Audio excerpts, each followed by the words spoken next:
Сәлем баршаңызға. Бүгін осындай әдемі әрі дәмі деген балмұздақтың дәмі сияқты болып шығатын пирог жасаймыз. Ең алдымен ыдысымызға 100 грамм жұмсақ маргарин, оның үстіне 50 грамм қант салып, барлығын араластырамыз.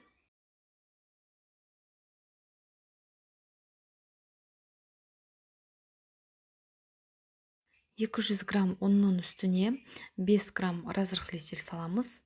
Екеуін араластырып, ұнды жаңағы массаның үстіне салып, тағы да араластырамыз.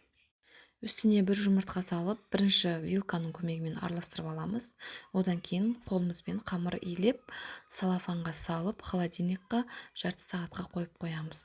Оған дейін салмасын дайындаймыз. 150 грамм творожный сыр, 150 грамм творог, 150 грамм қант, 25 грамм ванилин, 3 жұмыртқа, 70 грамм қаймақ,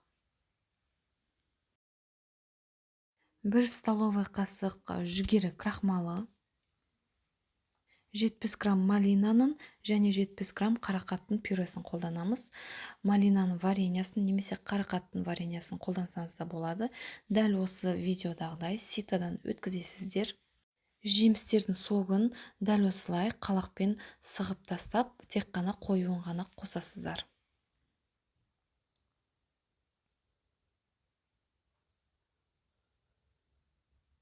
Енді осының барлығын блендердің көмегімен барлығы араласқанға дейін араластырып шығамыз. Енді формамызды майлаймыз.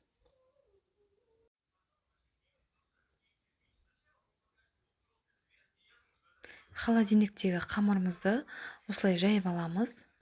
Формамыздың көлеміне сай жайсаңыздар болады. Сосын оқтаудың көмегімен дәл осылай форманың бетіне жайып шығасыздар. Қамырды қолымызбен барлығын жөндеп шығамыз.